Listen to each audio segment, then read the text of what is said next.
नमस्कार दोस्तों, मैं सतीश सानी आप सभी का स्वागत करता हूं हमारे channel learn and earn academy पर। तो दोस्तों, आज मैं आप सभी को एटीएस के बारे में बताने जा रहा हूं। एटीएस क्या होता है, एटीएस का फुल फॉर्म क्या होता है, एटीएस के क्या क्या कार्य होते हैं और एटीएस में आप कैसे जा सकते हैं, कैसे ज्वाइन कर सकते हैं, ये सारी चीज़ें इस वीडियो में मैं आपको बताने वाला हूँ। तो बिल्कुल भी देरी ना करते इस वीडियो को शुरू करते हैं। अगर वीडियो अच्छा लगे तो लाइक ज़रूर करिएगा और हमारे channel learn and earn academy को सब्सक्राइब ज़रूर करिएगा। जैसा कि हम जानते हैं कि वर्तमान समय में संपूर्ण विश्व में आतंकवाद की समस्या बनी हुई है और धीरे धीरे आतंकवाद अपनी जड़ें और भी ज़्यादा मजबूत कर रहा है और आतंकवादी संगठनों का मुख्य निशाना हमेशा से ही भारत रहा है। ऐसे में भारत में आतंकवादी गतिविधियों को खत्म करने के लिए भारत सरकार ने एटीएस का गठन किया, जो कि भारत में आतंकवादी गतिविधियों को रोकने तथा उनके ऊपर कानूनी कार्रवाई करने का मुख्य कार्य करती है। और बहुत से ऐसे संगठन हैं जो कि भारत में कई जगहों पर आतंकवाद की पैदावार को बढ़ावा दे रहे हैं, जिससे देश को अंदर से खोखला करने की साजिश भी रची जा रही है। ऐसे में एटीएस मजबूती के साथ तमाम आतंकवाद गतिविधियों को रोकने के लिए तत्पर रहता है। एटीएस एक प्रकार की ऐसी एजेंसी है जो कि मुख्य रूप से आतंकवाद गतिविधियों को रोकने का कार्य करती है, जिसकी स्थापना मुंबई पुलिस के आयुक्त आफ्ताब अहमद खान के द्वारा साल 1990 में की गई थी, क्योंकि उस समय मुंबई शहर अंडरवर्ल्ड से घिरा हुआ था और ऐसे में वहां पर गैर कानूनी गतिविधियां, आतंकवादी गतिविधियां बहुत जोरों से ऊपर उठ चुकी थी, जिससे राज्य में अपराध चरम सीमा पर पहुंच चुका था। ऐसे में मुंबई पुलिस को एक ऐसे संगठन की तलाश थी जो कि इस व्यवस्था को सही कर सके। ऐसे में एटीएस का गठन करके जितनी भी आतंकवादी गतिविधियां थी उस पर काबू किया गया और आज के समय में भारत के सभी राज्यों में एटीएस का मुख्यालय मौजूद है। तो चलिए अब मैं आपको बताता हूं कि एटीएस का फुल फॉर्म होता क्या है।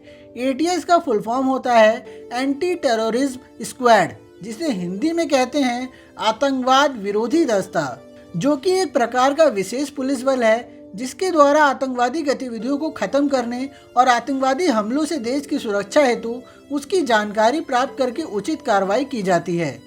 तो एटीएस किसके साथ मिलकर काम करता है? जब एटीएस यानी कि एनटीटी का गठन हुआ तब से इस संगठन ने भारत में कई बड़े आतंकी हमलों को रोकने में अहम भूमिका दर्ज कराई है। और यदि देश के किसी भी राज्य में राष्ट्र विरोधी तत्वों के बाबत किसी भी प्रकार की जानकारी इसे प्राप्त होती है तो यह देश की मुख्य एजेंसियां, इंटेलिजेंस ब्यूरो, रॉ आदि के साथ मिलकर उन्हें सूचना साझा करती है तथा समन्वय स्थापित करके कार्य करती है।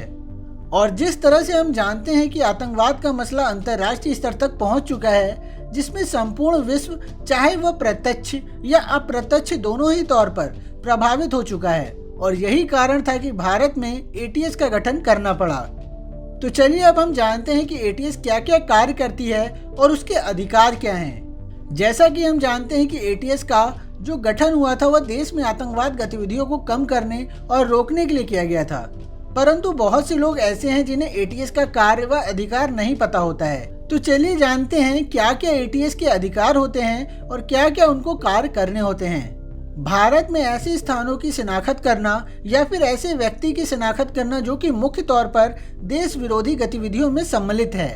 यदि किसी भी संदिग्ध व्यक्ति के बारे में पता चलता है तो ऐसे लोगों को पकड़कर उनसे पूछताछ करना तथा राज्य एवं केंद्रीय एजेंसियों को उसकी सूचना देना। यदि कोई आतंकवादी संगठन देश में उपज रहा है तो उसे संबंधित जानकारियां ग्रहण करना तथा उसके खिलाफ उचित कार्रवाई करने का कार्य, और उसके साथ ही साथ यदि कोई व्यक्ति उस संगठन के लोगों को आश्रय दे रहा है तो उसकी पहचान करके कानूनी कार्रवाई करना।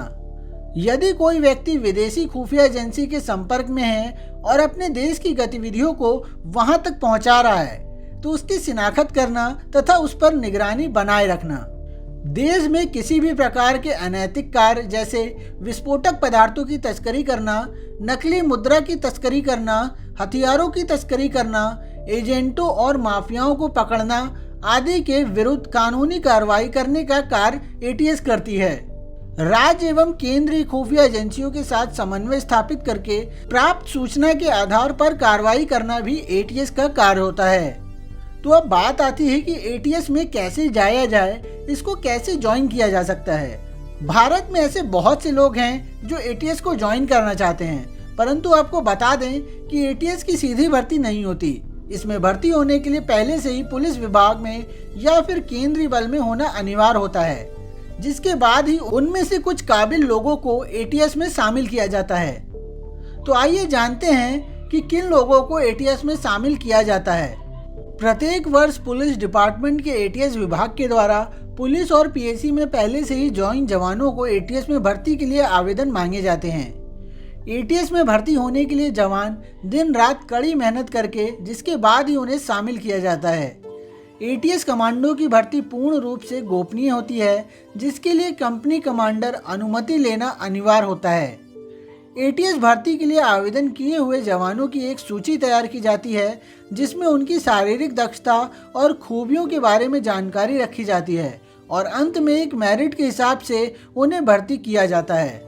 उसके बाद उन्हें ट्रेनिंग के लिए एटीएस सेंटर में भेजकर आगे की सारी तैयारी की जाती है। यदि किसी जवान को एटीएस में शामिल किया जाता है तो उसके लिए उसको 3 प्रकार की परीक्षा से गुजरना होता है। एटीएस में ज्वाइनिंग होने से पहले जवान को physical capacity, mental ability, technical and general knowledge की परीक्षा से गुजरने के बाद ही जवान को एटीएस के अगले चरण में जाने का मौका प्रदान किया जाता है।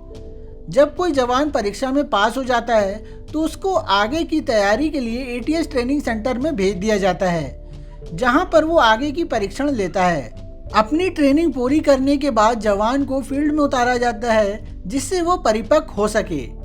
यदि कोई जवान एटीएस ऑफिसर के पद पर तैनात होता है तो उसे मासिक वेतन के तौर पर 60 से 80 हजार शुरुआती दौर में प्राप्त होता है, जो कि एक्सपीरियंस के आधार पर निरंतर बढ़ता जाता है। और इसके साथ ही साथ उसे बहुत सी सरकारी सुविधाएं भी प्रदान की जाती हैं। और यदि बात करें तो एटीएस में तैनात निचले स्तर के जवानों की, तो उन्हें शुरुआती दौर में 40 से 60 हजार प्राप्त होते हैं, जो कि दिन ब दिन बढ़ता रहता है और सरकारी सुख सुविधाएं भी उन्हें दी जाती हैं। तो दोस्तों, ये थी जानकारी एटीएस से जुड़ी हुई। आशा करता हूँ दी गई जानकारी आपको अच्छी लगी होगी और समझ में आई होगी। अगर वीडियो अच्छा लगा हो तो लाइक ज़रूर करिएगा और हमारे channel learn and earn academy को सब्सक्राइब ज़रूर करिएगा। मैं बहुत ही जल्दी एक नेक्स्ट वीडियो के साथ मिलता हूँ। तब तक के लिए आप सभी अपना ख्याल रखें, खुश रहें। धन्यवाद।